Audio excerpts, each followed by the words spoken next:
পায়েল তার স্বামীর সঙ্গে একটি শহরে থাকে। মাত্র দুজনের ছোট্ট একটা সংসার ছিল তাদের। পায়েল সবসময় চেষ্টা করে তার স্বামী রজতের সমস্ত রকমের ইচ্ছাগুলো পূরণ করতে, আর রজতও ঠিক সেটাই করে। কখনো কখনো পায়েলের ইচ্ছা এতই অবান্তর হয়ে যায় যে রজত কেন পায়েল নিজেও বুঝতে পারে না এই অদ্ভুত ইচ্ছা সে কিভাবে পূরণ করবে। যেমন একদিন হঠাৎই পায়েলের তরমুজ দিয়ে পিৎজা খেতে ইচ্ছা হয়েছিল, কিন্তু কোথাও এরকম অদ্ভুত ধরনের পিৎজা পাওয়া যায় না। তাই রজত নিজেই বাইরে থেকে কিনে আনা চিজ পিৎজার উপরে পাতলা পাতলা তরমুজের টুকরো দিয়ে পায়েলকে পরিবেশন করে। এসব সহ্য করতে করতে রজত এখন অনেক বেশি পটু হয়ে গেছে। একদিন, আমার না একটা জিনিস খেতে ইচ্ছে করছে জানো, কিন্তু কি খেতে ইচ্ছে করছে আমি বুঝতে পারছি না। তবে আমি এটুকু জানি ওই খাবারটা না খাওয়া পর্যন্ত আমার শান্তি হবে না, কিন্তু খাবারটা কি আমি সেটাই বুঝতে পারছি না জানো। এ আবার কিরকম কথা শুনি? কি খাবে বলো? হয় আনিয়ে দিচ্ছি, না হয় বানিয়ে দিচ্ছি। তুমিও জানো আর আমিও জানি তোমার যেটা খেতে ইচ্ছা হয়েছে সেটা না খাওয়ালে আমার মাথার একটা চুল আস্ত থাকবে না। আমি এমন কিছু খেতে চাই যেটাতে বিরিয়ানির মতো আলু থাকবে, ডিম থাকবে, মশলা থাকবে, ম্যাগির মতো নরম নরম হবে, কিন্তু বিরিয়ানির মতো অত চিবিয়ে চিবিয়ে খেতে পারবো না। তাহলে তোমাকে আমি আলু আর ডিম দিয়ে চাও বানিয়ে দিচ্ছি, সেটা খাও। ওটাতেও তো আলুও থাকবে, ডিমও থাকবে, আবার চিবিয়ে চিবিয়ে খেতে হবে না। কিন্তু ওটাতে তো বিরিয়ানির মতো মশলা থাকবে না। বিরিয়ানিতে যেরকম আতর, জাফরান আরো কত কিছু থাকে না, কত রকমের মশলা থাকে, চাউতে কি আর সেগুলো দিলে ভালো লাগবে? বোধহয় আমার স্ত্রীর এই অদ্ভুত খাবার গেমের ফাইনাল লেভেল চলে এসেছে। আজ হয় আমি রান্না করতে করতে মরে যাব, আর না হয় ও না খেয়ে মরে যাবে। আচ্ছা, ম্যাগি দিয়ে বিরিয়ানি খেলে কেমন হয় বলো তো? মানে ম্যাগি বিরিয়ানি? আমি বলতে চাইছি রান্নাটা পুরো বিরিয়ানির মতো করেই হবে, কিন্তু চালের জায়গায় ম্যাগি থাকবে। কোথায় আমি ভেবেছিলাম তোমাকে মাংস দিয়ে পায়েস বা চাল দিয়ে আলুর দম করে খাওয়াবো, আর সেখানে তুমি বিরিয়ানি দিয়ে ম্যাগি বানাতে বলছো। আমি ওটাই খাবো, আমি ঠিক করে নিয়েছি। আজ আমাদের বাড়িতে শুধু ম্যাগি বিরিয়ানি রান্না হবে, এছাড়া অন্য কিছু রান্না হলে আমি কিন্তু খাবো না। এই কথা শুনে রজত ভীষণ চিন্তায় পড়ে। সে জানে ম্যাগি বিরিয়ানি না বানানো হলে পায়েল সত্যি সত্যি আর অন্য কোনো খাবার খাবে না। তাই রজত ম্যাগি আনতে বাজারে চলে যায়। বেশ কয়েক প্যাকেট ম্যাগি এবং বিরিয়ানির মশলা কিনে রজত নিজেই একটা কচুরির দোকানে যায়। সেখানে গিয়ে সে পেট ভরে কচুরি এবং আলুর তরকারি খেতে থাকে। তাকে এরকম একটার পর একটা কচুরি খেতে দেখে তার এক বন্ধু খুবই অবাক হয়ে রজতের সামনে এসে বলে, কিরে, এক হাতে ম্যাগি এক হাতে বিরিয়ানি মশলা, এত কিছু থাকা সত্ত্বেও এরকম ভাবে বাইরে এত কচুরি খাচ্ছিস কেন? সন্ধ্যাবেলার টিফিন, দুপুরের খাবারের সরঞ্জাম সমস্ত কিছু কিনে নিও, এরকম ভাবে বাইরে পেট ভরানোর তো কোনো মানে হয় না। বৌদির সাথে ঝগড়া টগড়া হলো নাকি? হলে তো বেঁচেই যেতাম রে ভাই, অন্তত বউকে কয়েকদিন বাপের বাড়িতে পাঠিয়ে শান্তিতে প্রাণ ভরে খেতে পারতাম। কিন্তু কি হয়েছেটা কি বলতো? তোর কথাবার্তা, ব্যবহার কোনো কিছুটি আমি তালগোল খুঁজে পাচ্ছি না। আমার বউ ম্যাগি দিয়ে বিরিয়ানি খেতে চেয়েছে, খাবারটা যে কতটা ভয়ঙ্কর হতে পারে সেটা নাম শুনেই তো বুঝতে পারছিস। তাই ওই খাবারটা যাতে বেশি না খেতে হয় সেই কারণে আমি বাইরে থেকে পেট ভরে খেয়ে নিচ্ছি। ম্যাগি দিয়ে বিরিয়ানি কে খাই রে? এসব খাবারের নাম শুনেই তো আমার মাথা ঘুরছে। এই জন্যই বোধহয় গুরুজনেরা বলে লাভ ম্যারেজ করে বিয়ে করলে এইসবই খেতে হয়। এই আমাকেই দেখ না, বাবা মায়ের পছন্দের মেয়েকে বিয়ে করেছি বলে প্রত্যেকদিন বউয়ের হাতের পোলাও, কালিয়া, মাংস কষা কত কিছু খেতে পারছি। কাটা খায় নুনের ছিটা দিস না ভাই, আমাকে ভালো করে পেট ভরে খেতে দে। এই বলে রজত আরো বেশ কয়েকটা কচুরি খেয়ে বাড়ির দিকে রওনা দেয়। তাকে রান্না শুরু করতে হয়, কারণ পায়েলের এরকম অদ্ভুত খাবার খাওয়ার ইচ্ছে হলে রজতকেই সেগুলো রান্না করে দিতে হয়। রজত তার নিজের রান্নার সামান্য অর্জিত জ্ঞান দিয়েই তার স্ত্রীর জন্য ম্যাগি বিরিয়ানি বানিয়ে দেয়। রজতের নিজের বানানো রান্না তার নিজেরই খেতে ইচ্ছা করে না। সে প্লেটে করে সেই বিরিয়ানি ম্যাগি পায়েলের সামনে রাখতেই পায়েল খুবই আনন্দ করে সেটা খেতে থাকে। এই ম্যাগি বিরিয়ানি পায়েলের এতটাই পছন্দ হয় যে সে আর অন্য কিছু খাওয়ার কথা চিন্তাই করতে পারে না। একদিন তাদের বাড়িতে পায়েলের মা রীতা দেবী আসে। তুই এখনো ছেলেটাকে দিয়ে নিজের পছন্দ মতো ভুলভাল রান্না করাস, তাই তো? আর কতদিন এসব করবি? রজত ভালো বলে কিছু বলে না, অন্য কেউ থাকলে তোকে বাপের বাড়িতেই পাঠিয়ে দিত। তুমি এসেই শুরু করে দিলে মা। তোমাকে আমি ডাকলাম তোমার জামাইয়ের হাতে রান্না করা একটা নতুন রেসিপি খাওয়াতে, আর তুমি এসে অন্য গল্পই শুরু করে দিলে। তোর পছন্দের নতুন রান্না মানেই তো ফুলকপির কেক, ভাজা আইসক্রিম, মিষ্টির পকোড়া, চকলেট বিস্কুট ফ্রাই, আরো কত কি। আমি কি এগুলো কম সহ্য করেছি? তুই নিজেও এসব খেয়েছিস আর আমাকেও খাইয়েছিস, এখন জামাইটাকেও ওইসব খাওয়াচ্ছিস। আজকে কি বানিয়েছিস শুনি? ম্যাগি বিরিয়ানি আমি বানাইনি, রজতই বানিয়েছে। একবার খেয়ে দেখো, তোমার এত ভালো লাগবে যে তুমি আর অন্য কোনোদিন কোনো রকমের বিরিয়ানি খেতেই চাইবে না। তুই এই খাওয়াতে আমাকে ডেকেছিস? আমি এখনই বাড়ি যাব। এইসব কি আমার বমি হয়ে শরীর খারাপ করলে আমি একা একা বাড়ি যেতে পারবো না। তাই যাও তাহলে, তোমার ভাগের ম্যাগি বিরিয়ানিটা আমি খেয়ে নেব। অত ভালো খাবার তোমাকে খেতে হবে না, যাও। রীতা দেবী পায়েলের সঙ্গে আর কোনো কথা না বাড়িয়েই সেখান থেকে আগে ভাগে কেটে পড়ে। পায়েল বরাবরই এরকমই ছিল, সবাই যেটা করবে বা সবাই যেটা খাবে সেটা পায়েলের একদমই করতে বা খেতে ভালো লাগে না। সেই কারণে পায়েলই তার বাড়ির একমাত্র মেয়ে যে নিজের পছন্দ করা ছেলেকে বিয়ে করেছে। পায়েলই তার বাড়ির একমাত্র মেয়ে যে পড়াশোনা শিখেও কোনো চাকরি না করে সোজা বিয়ে করে শ্বশুর বাড়িতে চলে এসেছে। পায়েল শুরু থেকে এমন বলে রজত তাকে কোনো কারণে খুব একটা বাধা দেয় না। একদিন, তোর মায়ের কাছ থেকে শুনলাম তুই নাকি আজকাল প্রত্যেকদিন ম্যাগি বিরিয়ানি খাচ্ছিস। তুই সত্যিই এই গ্রহের মানুষ তো? তুই যে এভাবে বিরিয়ানির মান সম্মান নিয়ে ছিনিমিনি খেলছিস, সেটা যদি বিরিয়ানির আবিষ্কারক দেখতে পেত তাহলে হয়তো আত্মহত্যা করত। চুপ কর তো, লোকে বিরিয়ানিতে যা খুশি তাই মিশিয়ে দিচ্ছে, আর সেগুলো তো তোরা হা করে করে দেখছিস। আর আমি নিজের ইচ্ছে মতো বিরিয়ানি খেলে তখনই দোষ? তোর সাথে ঝামেলা করতে আমি এখানে আসিনি। তোর সাথে ঝামেলা করে কেউ জিততে পেরেছে? আমি যেই কারণে এসেছি সেটা আমাকে বলতে দে। তোরা তো এসে আমার খাবার নিয়ে নিন্দা করতে থাকিস, সেই কারণে নিজেদের আসল কথাগুলো বলতেই ভুলে যাস। বল এবার কি বলবি? আমাদের অফিসে একটা ফুড ফেস্টিভ্যালের আয়োজন করা হয়েছে। সেখানে প্রত্যেককে একেবারে নতুন কিছু খাবার বানিয়ে দেখাতে হবে। এরকম ক্ষেত্রে তুই ছাড়া তো আর কেউ আমার মাথাতেও আসে না, তাই তোর কাছেই চলে এলাম। তাহলে আর কি, ম্যাগি বিরিয়ানি বানিয়ে দে। বিশ্বাস কর, খুব ভালো খেতে। এখনো বেশ কিছুটা রাখা আছে, তুই খাবি? মেঘনা বেশ অনেকক্ষণ ভাবনা চিন্তা করার পর পায়েলের কাছ থেকে একটুখানি ম্যাগি বিরিয়ানি খেতে রাজি হয়। মেঘনা প্রথমে চোখ মুখ বাঁকালেও ব্যাপারটা যে তার বেশ ভালো লেগেছে সেটা তার মুখ দেখেই পায়েল বুঝতে পারে। তারপর থেকে মেঘনা মাঝে মাঝেই পায়েলের বাড়িতে আসে এবং তার কাছ থেকে ম্যাগি বিরিয়ানি বানানো শেখে। নিজেদের বানানো সেই ম্যাগি বিরিয়ানি দুই বান্ধবী মিলে মজা করে খেতে থাকে আর আনন্দ করতে থাকে। দেখতে দেখতে বেশ কয়েকদিন কাটে। পায়েল আজকাল এই ম্যাগি বিরিয়ানি ছাড়া আর অন্য কিছুই খেতে চায় না।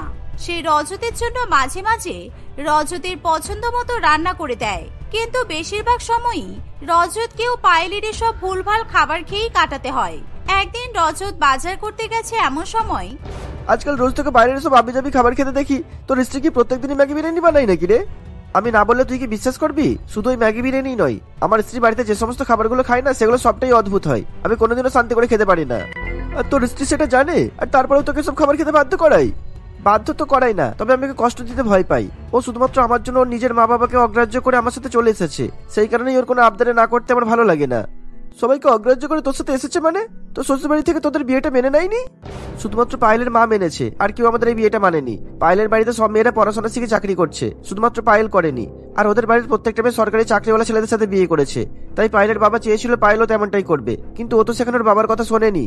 সেসব তো বুঝলাম, কিন্তু এই কারণের জন্য তুই সারা জীবন এরকম আজগুবি খাবার দাবার খেয়ে কাটিয়ে দিবি? এটা তো হতে পারে না।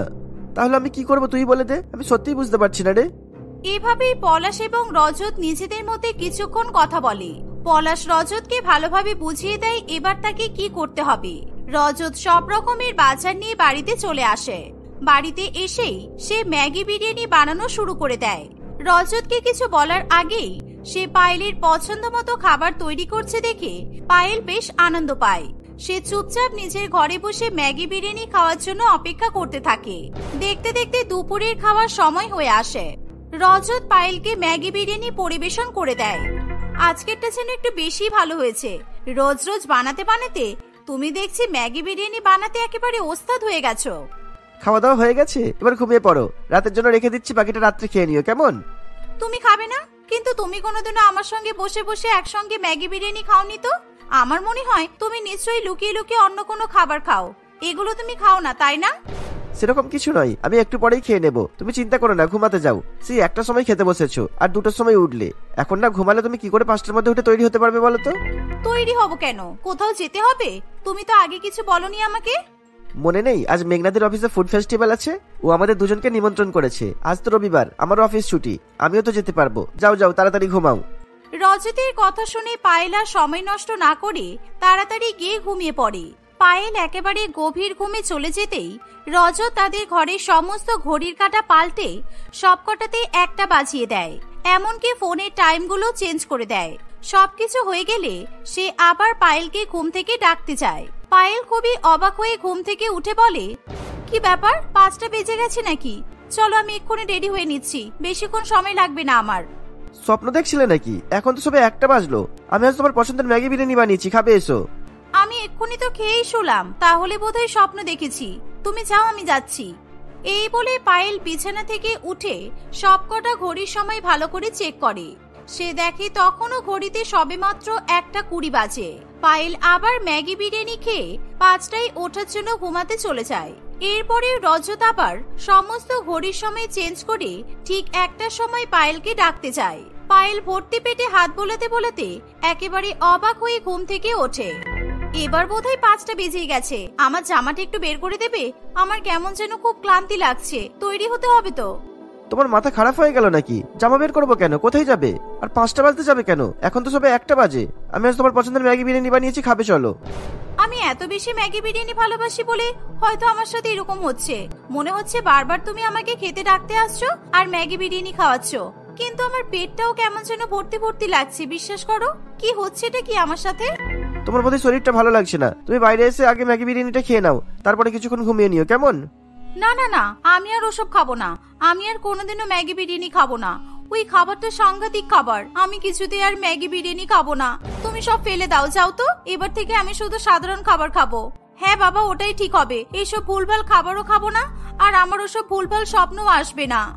এই বলে পায়েল আবার চুপচাপ নিজের বিছানায় গিয়ে শুয়ে পড়ে। পায়েলের কাছে এই কথা শুনে রজত স্বস্তির নিঃশ্বাস ফেলে। সেদিন বারবার একই স্বপ্ন দেখার ঘটনায় পায়েল এতটাই ভয় পেয়ে যায় যে সেদিনের পর থেকে পায়েল আর কখনো কোনো রকমের অদ্ভুত খাবার খাওয়ার বায়না করে না। মিতা তার স্বামী সুরেশ এবং শাশুড়ি মা কমলা দেবীর সঙ্গে একটি ছোট্ট শহরে থাকে। সুরেশ একটি ছোটখাটো কারখানায় কাজ করে আর মিতা নিজের বাড়িতে থেকেই জামা কাপড়ের ব্যবসা করে। এভাবেই কোনো রকমে তাদের জীবিকা নির্বাহ হয়। তবে অল্প বিস্তর অভাবের মধ্যেও তাদের জীবন সুখের সাথেই কাটতে থাকে। হঠাৎই একদিন সুরেশ অফিস থেকে ফিরে জানায় তাদের কারখানা বন্ধ হয়ে গেছে, তাই যথারীতি তার চাকরিটাও চলে গেছে। এই ঘটনায় তাদের সবার মাথায় আকাশ ভেঙে পড়ে। এবার আমাদের সংসার কিভাবে চলবে বলতো? শুধু বৌমার ব্যবসার টাকায় কি আমাদের ঘর সংসার চলবে? তুই একটা কোনো কাজ খোঁজ না বাবা। এই তো সবে একটা চাকরি হারিয়ে এলাম, এখন আমার মন মেজাজ ভালো নেই, আর এখনই তুমি আমার মাথায় সব চিন্তা ঢোকাচ্ছ। তোমরা শুধু নিজের দিকটাই বোঝো, তাই না? এভাবে মায়ের সাথে কথা বলো না সুরেশ। মায়ের তো বয়স হচ্ছে, এরকম ঘটনাতে যে মা ভয় পাবে এটাই তো স্বাভাবিক। আর মা, আপনি চিন্তা করবেন না। দরকার হলে আমি বাড়ির বাইরে বেরিয়ে জামা কাপড় বিক্রি করা শুরু করব, কিন্তু আপনাদের কোনো অসুবিধা হতে দেব না। তোমার বৌমা কি বলেছে শুনে নিয়েছো তো? এবার আমাকে একটু বিশ্রাম করতে দাও। এতদিন তো সংসারটা টানলাম, এবার না হয় তোমরা আমার খরচাটা সামলাও। আমি তোমাদের অসুবিধা হতে দেব না বলেছি সুরেশ। তার মানে এই নয় যে তুমি সারা জীবন পায়ের উপর পা তুলে বিশ্রাম করে জীবন কাটানোর স্বপ্ন দেখবে। যতদিন না আমি কাজ পাচ্ছি ততদিন তো বিশ্রাম করতেই পারি, নাকি সেটার অধিকার নেই? তোমাদের সাথে কথা বলা মানে খারাপ মুড আরো খারাপ করে তোলা। ধুর ধুর। এই বলে সুরেশ সেখান থেকে চলে যায়। মিতা এবং কমলা দেবী অনেকবার আটকানোর চেষ্টা করলেও সুরেশ কারোর কোনো কথা শোনে না। আপনি একদম চিন্তা করবেন না, আপনি শুধু আমার পাশে থাকুন, তাহলে আমরা দুজনে মিলে সুন্দরভাবে গুছিয়ে আমাদের সংসারটা সামলে নিতে পারবো। এভাবেই তারা শাশুড়ি বৌমা দুজনে মিলে তাদের পরবর্তী দিনগুলো কিভাবে চলবে এবং কিভাবে চালাতে হবে সেই সব নিয়ে আলোচনা করতে থাকে। দেখতে দেখতে অনেকগুলো দিন কাটে। সুরেশ চাকরি খোঁজার কোন রকমের উচ্চ বাচ্চই করে না। সে সকালবেলা ঘুম থেকে উঠে বন্ধুদের সাথে আড্ডা দিতে চলে যায়, আর রাত্রিবেলা বাড়ি ফিরে এসে খেয়ে দিয়ে ঘুমিয়ে পড়ে। আজকাল সে মদের নেশাও ধরে ফেলেছে। প্রত্যেকদিন মদ খাওয়ার টাকা চেয়ে সে মিতাকে যাচ্ছে তাই ভাবে অপমান করে। এমনই একদিন সকালবেলা। তোমার লজ্জা করে না? আমার টাকায় খাচ্ছ, আমার টাকায় পড়ছো, আবার আমাকেই শাসাচ্ছ। তোমার মদের টাকা দিচ্ছি না বলে নিজের ভেতর থেকে পুরুষত্ব বোধটা কি একেবারেই ধুয়ে ফেলেছো? এই দেখো, বেশি পয়সার দেমাক দেখাবে না, ঠিক আছে? 2-4টে জামা প্যান্ট বিক্রি করে কি নিজেকে কোটিপতি মনে করেছো নাকি? আর তাছাড়া তোমার শখ আহ্লাদ পূরণ করাটা যেমন আমার কর্তব্য, আর আমারও সমস্ত শখ আহ্লাদ পূরণ করাটা তোমারও কর্তব্য। শখ আহ্লাদ মানে সকাল থেকে বিকেল পর্যন্ত মদ খেয়ে বন্ধুদের সঙ্গে মাতলামি করা? একদিনও চাকরির খোঁজ করতে তুমি যাও? প্রত্যেকদিন তো আমার কাছ থেকে তুমি টাকা নাও। আজ আমি চাকরির সন্ধানেই যাব। মন্টু একটা নতুন চাকরির সন্ধান পেয়েছে, ওখানেই কথা বলতে যেতে হবে। সেই কারণেই আমার একটু টাকার দরকার। মদ খাওয়ার টাকা আমি চাইনি, ওকে? এই কথা শুনে মিতা সুরেশের হাতে বেশ কিছু টাকা দেয়। সুরেশও টাকা নিয়ে বাড়ি থেকে বেরিয়ে যায়। মিতা এবং তার শাশুড়ি মা দুজনেই খুবই আনন্দে থাকে এই ভেবে যে সুরেশ এতদিন পরে শেষ পর্যন্ত চাকরির খোঁজ করতে যাচ্ছে। ওদিকে সুরেশ তার বন্ধু মন্টুর কাছে যায় তার কাছ থেকে নতুন চাকরির ঠিকানা নেওয়ার জন্য। কিন্তু সেখানে গিয়ে সুরেশের মন পরিবর্তিত হয়ে যায়, বরং তার মন পরিবর্তন করে দেওয়া হয় বললেই চলে। কি চাকরি চাকরি করিস সবসময়? চাকরি করে কে সুখী হতে পেরেছে বলতো? চাকরি নামের মধ্যেই তো চাকর কথাটা আছে। অন্যের চাকরিগিরি করে সারা জীবন কাটিয়ে দিতে ভালো লাগবে তোর? এসব তুই কি বলছিস মন্টু? আমার স্ত্রী নিজের রোজগারে সংসার চালাচ্ছে, ওর ওই জামা কাপড় বিক্রি করে আর কতই বা ইনকাম হয় বলতো? আমি যদি ওকে একটু সাহায্য না করি তাহলে চলবে কিভাবে? তোকে কে বলেছে জামা কাপড় বিক্রি করলে ইনকাম হয় না? ইনকাম না হলে তখন তুই যত টাকা চাইছিস তোর বউকে তখনই তত টাকা দিতে পারতো। সেটা তো আমার দরকার তাই দেয়, হয়তো নিজে অনেক কিছু কাজ অসম্পূর্ণ রেখেও সেই টাকাটা আমাকে দিতে পারে, তো এরকমও তো হতে পারে। তুই শুধু নামমাত্রই বাড়িতে থাকিস, নিজের বইয়ের ব্যাপারে কিছুই জানিস না। ও আজকাল বাইরে বাইরে বেরিয়ে ব্যবসা শুরু করেছে। কত বড় বড় বাড়িতে যাই জানিস? এক একটা বাড়ি থেকে জামা কাপড় যে দাম তোলে না, তাতে আমাদের মতো মধ্যবিত্ত পরিবার এক সপ্তাহ চলে যাবে, বুঝেছিস? তুই এত কিছু কিভাবে জানলি? তুই কি নিজের চোখে দেখেছিস? আমার বউ একটা বাড়িতে আয়ের কাজ করে, সেই বাড়িতেই ও মিতাকে দেখেছে। মিতা নাকি ওই বাড়িতে 15,000 টাকার জামা বিক্রি করেছে। তোর বউ কিন্তু ভালোই বড় লোক। এবার তার মানে সুরেশের জীবনে আরো কালো অন্ধকার ঘনিয়ে আসবে, ও চেয়েও কিছু করতে পারবে না। এমন কেন বলছিস? বরং আমার স্ত্রী যদি এত রোজগার করে তাহলে তো আমাদের সংসার সুখ স্বাচ্ছন্দ্যে ভরে যাবে, জীবনে অন্ধকার নেমে আসে তো কোনো প্রশ্নই নেই। স্ত্রী যদি স্বামীর থেকে বেশি ধনী হয়ে যায় তাহলে সেই স্ত্রী তার নিজের স্বামীকে নিজের কাজের লোক ভাবতে শুরু করে, বুঝেছিস? তোর সাথেও সেটাই হবে। তোরা যখন জানিস এমন কিছু হবে, তাহলে চল না মন্টু, আমার কাজটা একটু দেখে দে না। আমি কাজ করলে তো আরো আমার সাথে এরকম করতে পারবে না। নতুন কাজ ঢুকে তুই 5-6 হাজার টাকার বেশি মাইনেও পাবি না। তুই এমনিতেই তোর বইয়ের চাকর হয়ে সারা জীবন কাটাবি, তার চেয়ে ভালো এখন যেমন কাটাচ্ছিস তেমনই কাটা। বিশ্রাম কর, ফুর্তি কর, এনজয় কর, আরো কত কিছু। যাক, কিছু টাকা পয়সা থাকলে দে তো, এক পেটি মদ তুলে আনি। আর ভালো কথা বলছি শোন, তোর বউকে কাজ করা থেকে আটকা। মেয়ে মানুষের ওই রকম বাইরে বেরিয়ে টাকা রোজগার করাটা মোটেই শোভা পায় না। দিনকাল তো ভালো নয়, কোনোদিন কোনো ভুলভাল লোকের বাড়িতে চলে গেলে কিন্তু সর্বনাশ হয়ে যাবে। মন্টু এবং বিপ্লবের কথা শুনে সুরেশ প্রচন্ড চিন্তায় পড়ে।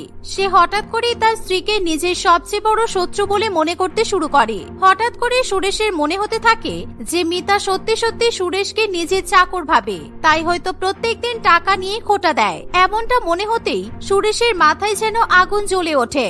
সে চাকরি খুঁজতে যাওয়ার জন্য মিতার দেওয়া সমস্ত টাকা মন্টুর হাতে তুলে দেয়। মন্টু সুযোগ বুঝে সমস্ত টাকা নিয়ে মদ আনতে চলে যায়। সারাদিন সুরেশ এবং তার বন্ধুরা মিলে মদ খেয়ে নেশা করে সময় নষ্ট করে। অন্যদিকে মিতা এবং কমলা দেবী এই ভেবে খুশি হতে থাকে যে হয়তো সুরেশ চাকরির খোঁজে এদিক ওদিক ঘুরছে। হে উপরওয়ালা, সুরেশের চাকরিটা যেন হয়ে যায়, তারপর তোমরা দুজনে মিলে দুহাতে টাকা কামাবে আর আমি একটু শান্তির নিঃশ্বাস নিতে পারবো। আমারও একটা অনেক বড় অর্ডার আছে জানেন মা। আমার এই অর্ডারটা যদি কমপ্লিট হয়ে যায় তাহলে মাসের শেষে প্রায় 1 লক্ষ টাকা পাবো। 1 লক্ষ টাকা মানে? এত টাকা কিভাবে পাবে? এত টাকা জিনিস কি তোমার কাছে আছে? না তা নেই, তবে ওটাই তো বানাতে হচ্ছে। আমি তো রোজ সকালবেলা বাড়ি থেকে বেরিয়ে আমার মায়ের বাড়িতে যাই, ওখানে গিয়ে ব্যাগের পর ব্যাগ জামা কাপড় সেলাই করি। এই মাসের শেষে প্রায় 100টা লেহেঙ্গা বানিয়ে দেওয়ার অর্ডার আছে। একসাথে এতগুলো সুখবর পাবো আমি তো ভাবতেও পারিনি। উপরওয়ালাকে ডাকো বৌমা, যাতে সুরেশ চাকরিটা পেয়ে যাওয়ার খবর বাড়িতে নিয়ে আসতে পারে। এভাবেই তারা শাশুড়ি বৌমা গল্প করতে থাকে। কিছুক্ষণের মধ্যে সুরেশ সেখানে চলে আসে। সুরেশকে দেখেই কমলা দেবী এবং মিতা দুজনেই প্রচন্ড অবাক হয়। তারা দেখে সুরেশ মদের নেশায় টলতে টলতে বাড়ি ফিরছে। বাড়ি ফিরে সে অশ্রাব্য ভাষায় মিতাকে গালিগালাজ শুরু করে। কমলা দেবী অনেক থামানোর চেষ্টা করলেও সুরেশ কিছুতেই তার মায়ের কোনো কথা শোনে না। অন্যদিকে মিতা বুঝে উঠতে পারে না সে এমন কি করলো যার জন্য সুরেশ তাকে এভাবে অপমান করছে। আমার জীবনটা পুরো শেষ করে দিয়ে তুমি এখন বলছো তুমি কি করেছো? কেন তুমি কি করেছো তুমি জানো না? এক এক দিনে 15-20 হাজার টাকা কামাও তুমি, আর আমি 50 টাকা চাইলে তুমি আমার উপর চিৎকার করো। কে বলেছে আমি দিনে 15-20 হাজার টাকা ইনকাম করি? তোমার বন্ধুরা বলেছে। কিভাবে ইনকাম করি সেটা বলেনি। আমি যে মাথার ঘাম পায়ে ফেলে ভারী ভারী ব্যাগ নিয়ে রাস্তায় রাস্তায় ঘুরে জামা কাপড় বিক্রি করি সেটা বলেনি। আমি এই সমস্ত কথা শুনতে চাই না। কাল থেকে তুমি আর কাজে বেরোবে না। আগে বাড়ি থেকেই যেমন রোজগার করতে তেমন করতে হলে করবে, তা না হলে বাড়িতে বসেই থাকবে। ওকে বাড়িতে বসানোর আগে তুই বল, তুই কোনো কাজ জোগাড় করতে পেরেছিস নাকি আজও বন্ধুদের সঙ্গে মদ খেয়ে আড্ডা দিয়েই সমস্ত সময়টা নষ্ট করে চলে এসেছিস? তুমি একদম ওকে প্রশ্রয় দেবে না। আমার থেকে বেশি বড় লোক হয়ে আমাকে নিজের চাকর বানিয়ে রাখার স্বপ্ন দেখছে, তাই না? সে ঘুরে বালি শুনে রাখো, আমি বেঁচে থাকতে এমনটা কখনোই হতে দেব না। এভাবে সুরেশের সঙ্গে মিতার ভয়ানক ঝগড়া শুরু হয়। তারপর থেকে এই ঘটনা তাদের বাড়ির একদম নিত্য প্রতিদিনের ঘটনা হয়ে দাঁড়ায়। আজকাল সুরেশ তার বাড়িতেই তার বন্ধুদের সঙ্গে আড্ডা দেয়, যাতে সে মিতার উপর নজর রাখতে পারে। কমলা দেবী সুরেশের বন্ধু বান্ধবদের বাড়িতে আনতে বারণ করলেও সুরেশ তার মায়ের কোনো কথা শোনে না। দেখতে দেখতে বেশ কয়েকদিন কাটে।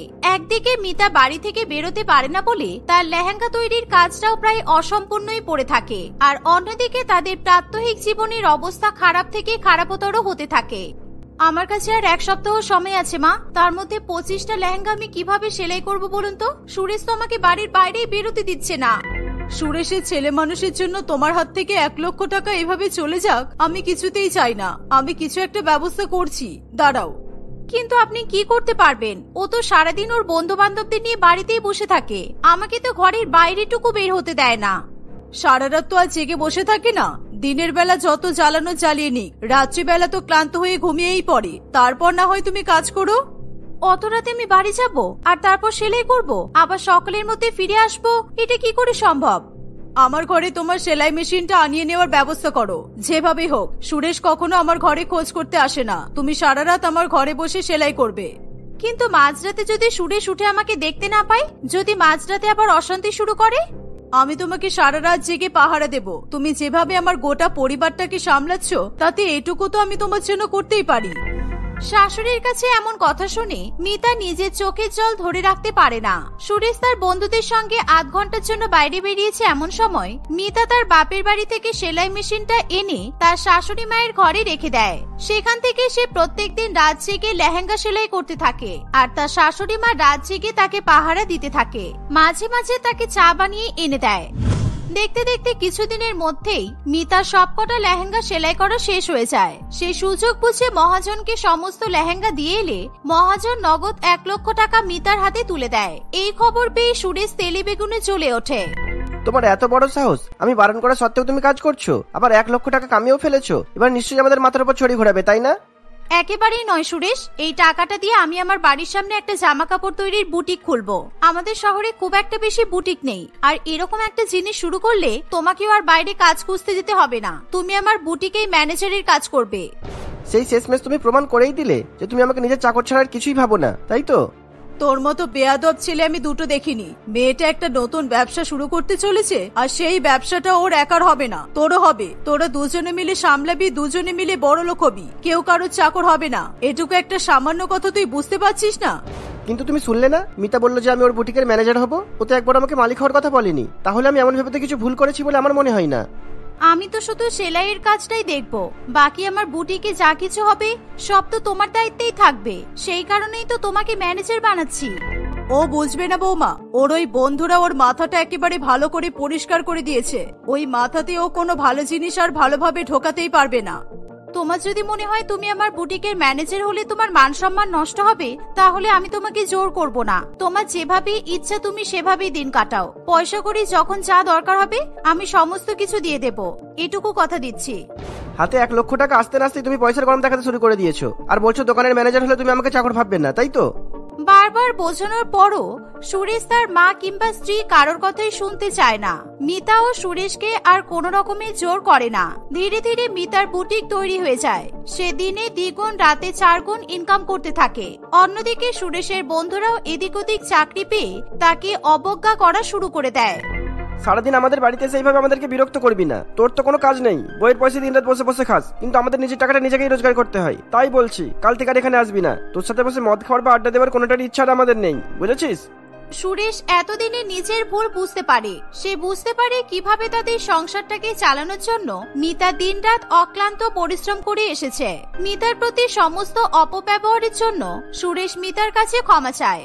মন্টু এবং বিপ্লবের মতো বন্ধুদের সঙ্গে মেশাও সুরেশ একেবারে বন্ধ করে দেয়। এভাবেই দেখতে দেখতে তাদের জীবনে সুখ স্বাচ্ছন্দ্য সচ্ছলতা সবই ফিরে আসে।